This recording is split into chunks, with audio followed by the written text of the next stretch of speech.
तो यहाँ पर हमें बताया हुआ है कि जो स्पाइनल कॉर्ड इंजरी के साथ पेशेंट्स आते हैं वो मोबिलिटी के लिए एक जगह से दूसरी जगह जाने के लिए व्हील चेयर का यूज़ करते हैं, जो कि आपकी व्हील चेयर सपोर्ट करती है, पोस्टरल सपोर्ट प्रोवाइड कराती है।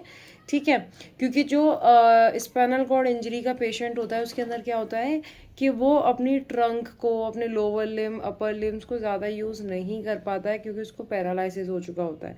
तो उसको एक जगह से दूसरी जगह जाने के लिए एक व्हील चेयर की ज़रूरत पड़ती ही है। और व्हील चेयर आपका पोस्टरल सपोर्ट प्रोवाइड कराता है जिससे कि आपकी पेल्विस, स्पाइन और एक्सट्रीमिटीज़ एक ऑप्टिमल अलाइनमेंट में रहते हैं। ठीक है, अब यहाँ पर आगे हम देखते हैं कि अगर पोस्चर अलाइनमेंट इफेक्ट किया करता है ये बहुत सारी चीज़ों का, क्योंकि पेशेंट काफ़ी टाइम तक उस व्हील चेयर पर ही बैठा रहता है।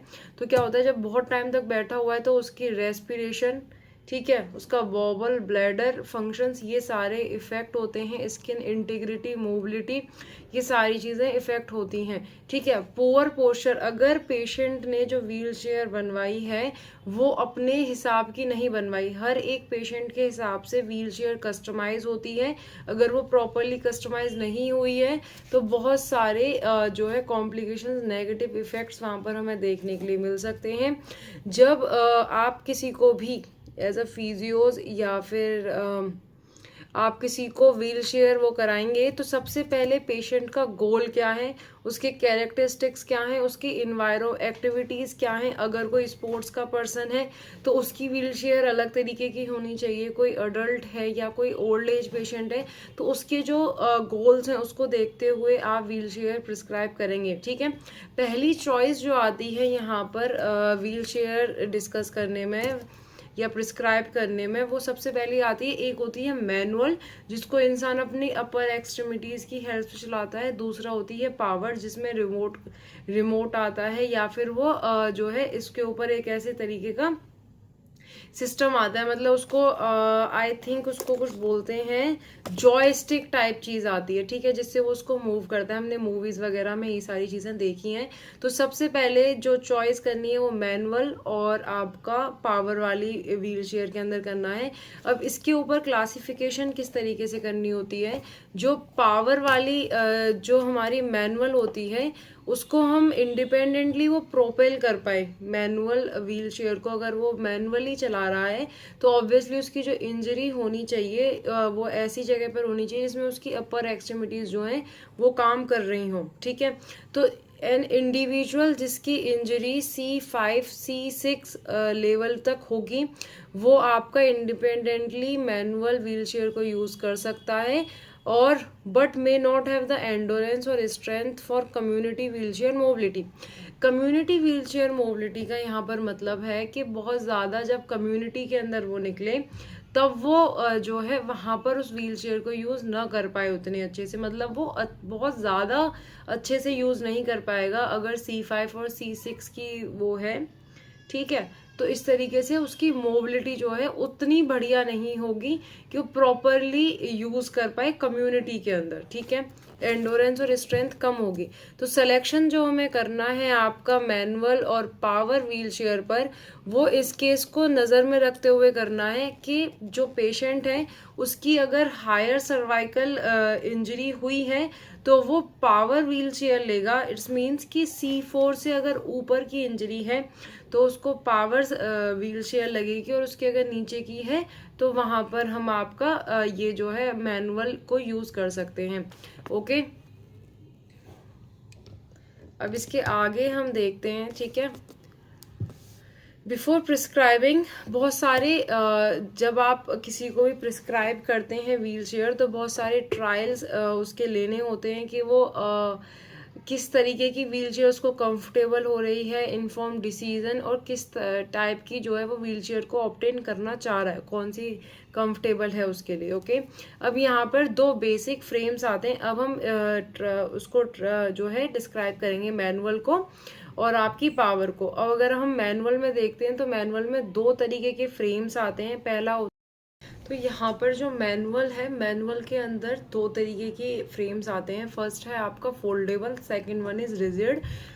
जो फोल्डेबल होगा उसके अंदर क्या होगा, वो इजीली फोल्ड हो जाएगा, और जो ट्रांसफर के लिए ज़्यादातर लोग यूज़ कर होते हैं या एक जगह से दूसरी जगह विद इन कार जाते हैं, कार का यूज़ करते हैं, तो उनके लिए वो ईजी होगा। लेकिन इसके अंदर कुछ ड्रॉबैक्स भी होते हैं इस फ्रेम में स्पेसिफिकली, और कुछ फ़ायदे भी होते हैं।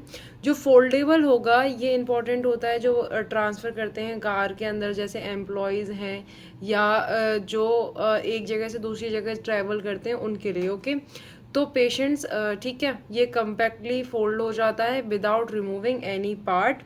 और यहाँ पर जो ये है आपका इनकॉर्पोरेट होता है with the below seat crossbar, और ये जनरली स्मूथर साइड्स राइड करा देता है अनइवन सरफेसेस पर। ओके, अब इसका पोटेंशियल, ये तो इसके दो फायदे हो गए कि यहाँ पर ये बिलो सीट क्रॉस बार देता है, और यहाँ पर इसके जो दो ड्रॉबैक्स हैं वो पहला ये है कि ये आपका हैवियर होता है और ज़्यादा मूवेबल पार्ट्स होते हैं इसके, ठीक है, क्योंकि बार बार फोल्डेबल वाली चीज़ है तो वो जो पार्ट्स होते हैं उतने रिजिड होते नहीं है, तो वो मूव करते हैं ईजिली, ठीक है। और इसमें ये जो है लेस एनर्जी एफिशिएंट होता है प्रोपल्शन में, मतलब ईजिली मूव नहीं हो पाता है उस हिसाब से जितना रिजिड फ्रेम हो पाता है, ठीक है। अब यहाँ पर हम आगे देखते हैं, रिजिड फ्रेम जो है जनरली वो लाइटर होता है, ओके, और यहाँ पर मोर एनर्जी एफिशिएंट होता है, और ये एडजस्टेबल होता है सीट टू बैक एंगल, तो मतलब इसके अंदर आप एंगल को चेंज कर सकते हैं। इस तरीके के जो फ्रेम्स होते हैं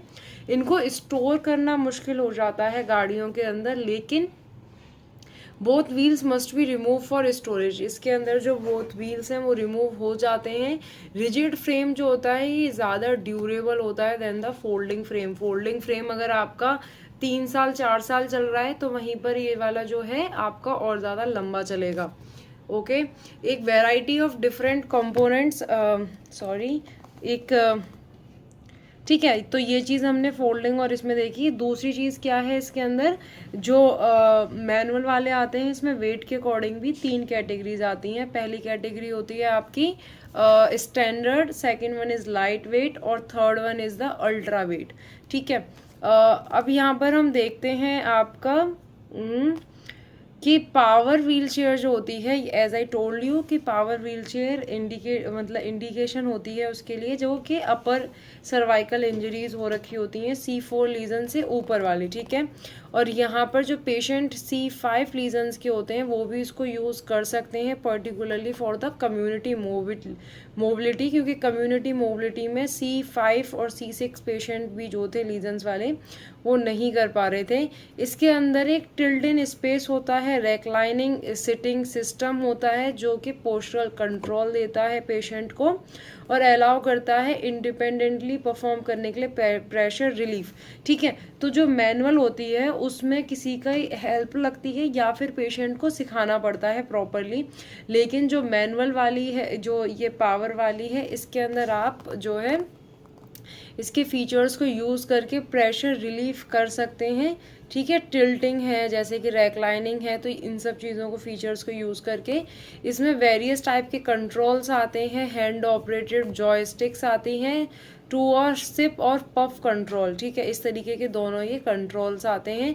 कुछ पेशेंट्स को जो है एक से ज़्यादा व्हील चेयर्स भी यूज़ करनी पड़ सकती हैं क्योंकि उनके पर्पस और गोल्स बहुत ज़्यादा वेरी करते हैं, जैसे कि बहुत लाइट वेट जो होती हैं व्हील चेयर उसको वो एवरीडे में यूज़ कर रहा है, लेकिन वहीं अगर वो स्पोर्ट्स या रिक्रिएशनल एक्टिविटीज़ के लिए जा रहा है तो वो दूसरे तरीके की व्हील चेयर यूज़ कर सकता है, जैसे कि आपका रेसिंग या फिर पर्टिकुलरली कोई स्पोर्ट है जैसे टेनिस हो गया, या वो किसी भी तरीके से ऐसे रनिंग या रेसिंग वगैरह में इंटरेस्टेड रहता है पेशेंट, बैडमिंटन या कोई भी ऐसा गेम जो उसको पसंद है, तो उसके हिसाब से वो व्हील चेयर को सेकंड को ले लेगा। अब इसका और ज़्यादा जो डिटेल वर्जन दिया हुआ है वो चैप्टर नंबर 32 के अंदर दिया हुआ है, ओके, जो पूरा ही चैप्टर उसके ऊपर है, व्हील चेयर प्रिस्क्रिप्शन के ऊपर। आगे अब हम देखेंगे व्हील चेयर स्किल्स क्या होती हैं, propulsion on the even surface, inclines क्या होते हैं, ठीक है, ये सारी चीज़ें।